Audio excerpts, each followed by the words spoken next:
Don't mind me as I shake the camera a bunch. Plug something in. I forgot to plug. There we go. So, yeah. Good morning. Still feel like I have a hair in my mouth. Yep. Eyelash. Weird. Or I guess it could be beard hair, huh? About the same size. All right. Now that that's done with, the 10 Commandments, Part 2. Yesterday, we got the first commandment done. And last Friday, we did an introduction looking at the 10 Commandments and how they apply to the Christian. And so we're going to continue forward. And like I said, all of this is very beneficial to the Christian. All of it is written for our understanding and as our examples to you, whom the ends of the age have come. That's what Paul writes as you look to the Romans and to the Corinthians, to both. He mentions how important it is for the Christian to know the Bible, how important it is for the Christian to understand the Old Testament, not just the New Testament. And while we're not under the law, while we're not bound to Jewish law, we can learn a lot from it. And quite often we can glean a lot about who God is and what he wants. And so, Exodus chapter 20, starting in verse 4, you shall not make for yourself a carved image. Any likeness of anything that is in heaven above, or is in the earth beneath, or that is in the water under the earth, you shall not bow down to them nor serve them. For I, the Lord your God, am a jealous God, visiting the iniquity of the fathers upon the children to the third and fourth generation of those who hate me, but showing mercy to the thousands, to those who love me and keep my commandments. Bum, bum, bum. Two big things found in this commandment. So to start off, we have, you shall not make for yourself a carved image. And it says any likeness, okay? Any likeness, doesn't matter if it's carved, okay? Any representation, no matter how you make it, or exactly what you're making it of, it says of heaven above, or that is in the earth beneath, or in the water under the earth, to bow down to them or serve them. And so the idea is simple, is that we shouldn't worship anything that isn't the one true God. How do we know who God is? Well, it's what the Bible tells us. Now, the Bible has proven itself to be a trustworthy source. What was it? I just heard Eric Hovind the other day in a short video he made where it's like, well, people say they don't trust the Bible because it was written by man. And he says, well, last I checked, every book ever written was written by man. What did you want God to use? A panda? And just making the point, right? That there's silly arguments. They might make sense to someone disgruntled and angry at God, but to people who are being logical, it's like, well, no, it's very simple. God did use men, just like I using a phone right now to live stream this to you guys. Some people use a typewriter or a laptop. We use tools, and we are God's tools. That all said, though, worshiping a God of your own liking. You see, this is probably one of the more popular commandments to break these days. And most people don't realize it. And this is where the law is useful when used lawfully, is to use this law to show people God set up righteous standards, and you don't follow them. Well, what do you mean? I don't have a little golden statue in my kitchen, and I don't have a wooden thing out back, and this and that. Well, you see, anytime people use phrases like, my God would never, and you fill in the blank with something contrary to the God of the Bible, or I don't feel like God would, when they say something like that, that contradicts what the Word of God says. See, at that very moment, they are creating a new God. This is a casual thing that goes on all the time, and people don't think about just the foolishness of their logic. Lots of people will submit to this simple test, right? I would tell this to students all the time, right? Either there is a God or there isn't. Can we be on that page? I kind of toss out the whole pantheon, lots of gods. Polytheism isn't a big thing, point blankly in America. But maybe other places that would be, a consideration. But for me and the people I usually deal with, there is a God, one God, or there's no God. They're usually like, yeah, okay, good. And usually they're leaning, they know, well, there's something. No God's not the option. There's atheists who are hardcore, but once they say there is a God, then I would say, okay, but if there is a God, if he exists, does it not make sense that he is who he is? If there's a God, he's God. Just like if a cow is alive, I don't get to determine what the cow is. The cow's just there. I can learn about the cow. I can't change the cow. Well, sometimes I like changing cows. You kill them, you cut them up, and that's another process though. But with God, it's like, okay, if he's there, he's unchangeable.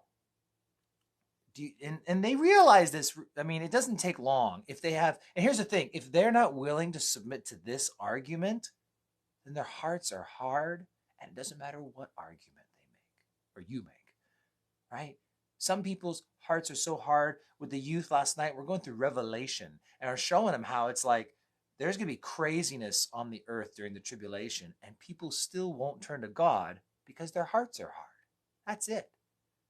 It doesn't matter what rationale, what evidence you give. Some people just will not believe. And those are the people whom you wash your hands of and whom you dust off the soles of your sandals and you move on. Now, if this is a loved one, family, you don't need to move on. You can keep pursuing them. There's nothing wrong with pursuing them. But I would also hope we're doing that day-to-day evangelism and just witnessing to friends and other people, and some of which you just realize, you know what? Unless I feel strongly compelled to continually pursue that person, I just need to recognize that I've done my job, I've planted the seeds, but they have a hard heart. And no matter what arguments I do, what research I do, they won't receive it. And so to make a God in your own image is anytime anyone starts describing a God who's not the God of the Bible. I just posted before this that we also have other things like the Mormons and the Jehovah's Witnesses and other groups, the International Church of God, not the normal Church of God, like the one we got in Grandview and up and down, but the International Church of God. They have Mother God. These are church groups. These are cults, using it in the broad sense of just people who teach false things that damn. There are lots of Christian churches around that I would never recommend to anyone, and I think are really wacky and off in their doctrine, and could be the dead church of Sardis.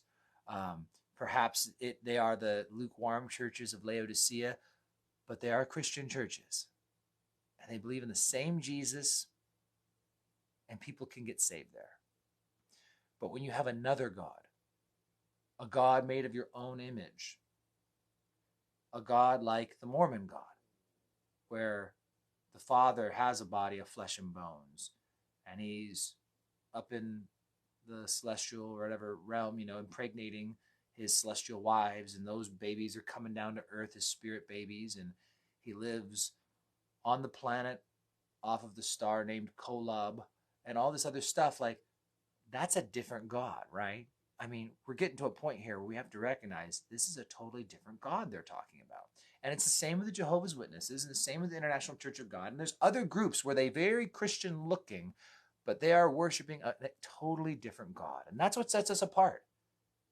I'm not just mean and picking on specific groups. I'm looking at when you are talking about a distinctly different God than the God of the Bible, at this point, we part ways. And that's the message of 2 John, his second epistle, which I just happened to be part of today's McShane reading, was, he's saying this, like, reject them, don't invite them in. He's like, yeah, you can't have fellowship with these people. You can witness to them, you can minister to them, you can invite them into your house to share the gospel with them, but they're not ones to bring into the fold and act like we're buddy-buddy. Do not make a god in your own image. This is what the idol making is all about. It didn't matter if you made a golden statue, or today if people say, well, my God wouldn't send those people to hell. My God would approve of these lifestyles, of which the Bible clearly says are sinful and wrong, of which, you have heard, shall not inherit the kingdom of God, will not be. So that's creating a God in your own image. Now, I'm going to hopefully do a short version of this, but if you want the longer version, message me, because I've done video. I think I've done videos. I know I've written many posts about this, but the generational curse, this deserves its own video, but we're going to dive in here. It says, I, the Lord your God, am a jealous God, visiting the iniquity of the fathers upon the children to the third and fourth generation of those who hate me, but showing mercy to thousands, to those who love me and keep my commandments. Now, here's the idea. Man, sometimes I wish I had a concordance in front of me. But people talk about this idea of a generational cursing, where grandpa did something, and now God is sovereignly punishing dad and you because of what grandpa did. That's not biblical. Go read Ezekiel 18. That's the Old Testament. Right here next, Exodus, it's Old Testament. And it's the same God, right? And he says, I hate this doctrine you're teaching where I'm punishing the children for the fathers. Because it's a misunderstanding of what God was trying to take.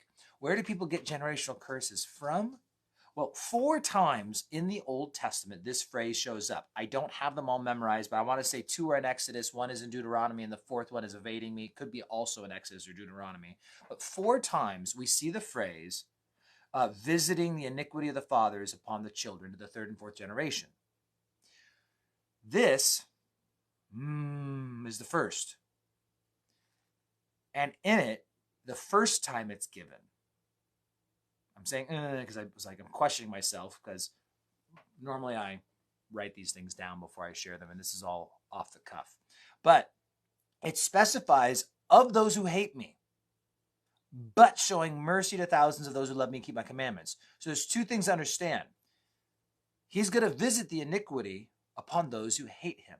Ezekiel 18, clear as day, a whole chapter dedicated to the subject, rather than 1 verse where people try and pull out implications, whole chapter of teaching. It says, if there's a righteous man, but his son rebels, I'm not going to be kind to the son because of the father. He will get what he deserves. And if there's a wicked father who does all these wicked things, but the son turns to me, I will not punish that son. And so God makes it so very clear that he's not going to continually be cursing generations. And you'll note here, it is of those who hate me. In 2 of the 4 times that phrase comes, the visiting the iniquity of the fathers, it means, 2 of the 4 times it mentions that, of those who hate me. 2 of the 4, it doesn't say that. But usually when God is repeating a phrase that everyone should be familiar with, like the 10 Commandments, if he drops a small portion of it, it's assumed that the people knew what the full thought was. He's kind of revisiting something he said before. That word visiting, it means visiting, coming back in and checking in on.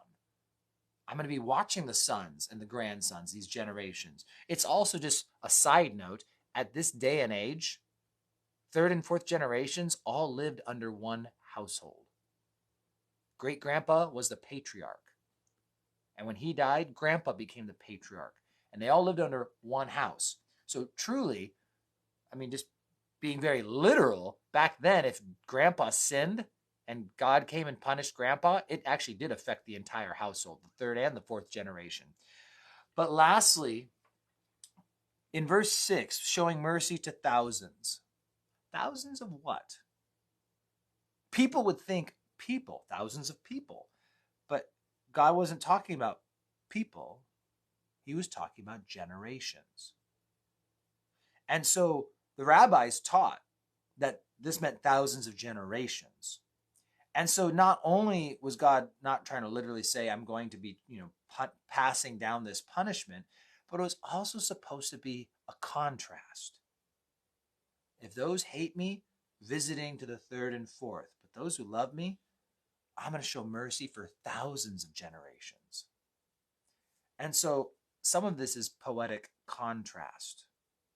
So I've got longer teachings on the whole generational curse thing, but I wanted to make sure I covered it since this is one of the most key verses in it. And maybe what I'll do is I'll post a link on Facebook in the comments to a good teaching on that. That way, if you're interested, you can check back in just a minute or two, and you can always click on one of those. That said, I hope you guys have a great day. A couple more of these commandments are pretty important, so we'll be going kind of slow through them. But I think we'll move towards the latter portion. We'll move a little faster. So, all right. God bless you guys. Have a great day. It's Wednesday. We do prayer at our church on Wednesdays. Not a lot of people go, but the people who go, they know. It's good times to pray with God. God bless you guys. See you around.